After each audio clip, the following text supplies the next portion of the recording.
There are 44 landlocked countries in the world, most of them significantly poorer than their coastal neighbors. Now imagine being the most populous landlocked country on earth, 120 million people, a booming economy, real potential to become an industrial powerhouse. But every single thing you want to trade with the world has to pass through one port in one neighboring country.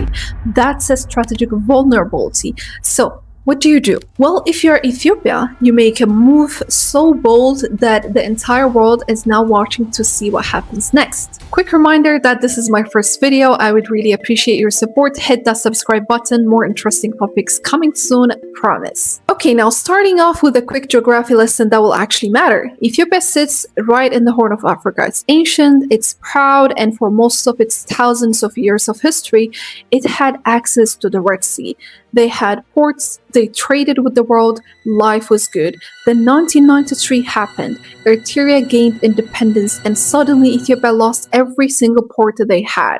Just gone, landlocked. Now, being landlocked might not sound like a big deal, but let me put this in perspective. Economic research demonstrates that landlocked countries face systematic disadvantages that compound over decades. Ethiopia processes 95% of its international trade through Djibouti's ports, and this dependency creates what strategists term geographic vulnerability, where external actors can leverage geographic constraints for political influence. The quantifiable impact is that Ethiopia's logistics costs exceed coastal nations by an estimated 50 to 100%. Annual port fees and transit costs approach $1.5 billion, representing a significant drag on economic competitiveness. Now, more critically, Ethiopia's trade flows have faced multiple disruptions like regional conflicts impacting shipping routes.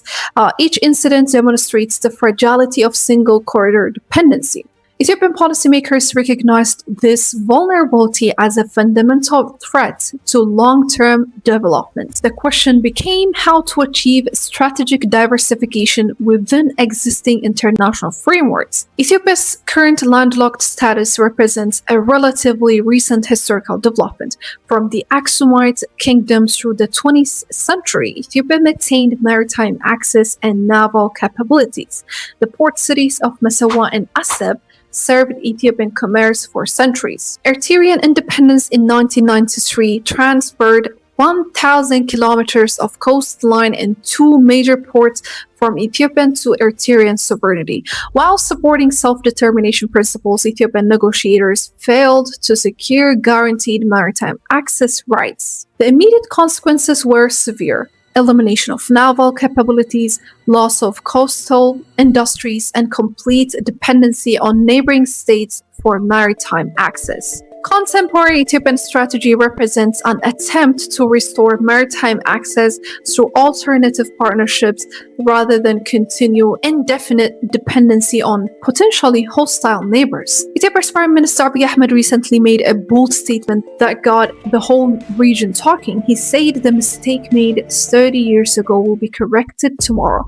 He was referring to the 1993 when Eritrea became independent and Ethiopia lost its coastline. For him, it was a mistake that needs fixing. He even said it's only a matter of time before Ethiopia regains access to the Red Sea. Now you can hear this in different ways. Some see it as a challenge to neighbors, but from another angle, it shows how deeply Ethiopian values securing its future, its trade routes, and its place in the global economy. In international relations, sometimes countries make deals because they have to, and sometimes they make deals because they see an opportunity that's too good to pass up. The Ethiopia-Somaliland agreement is the second kind. Both countries looked at their situations and thought, you know what, this could actually work. But what exactly is this?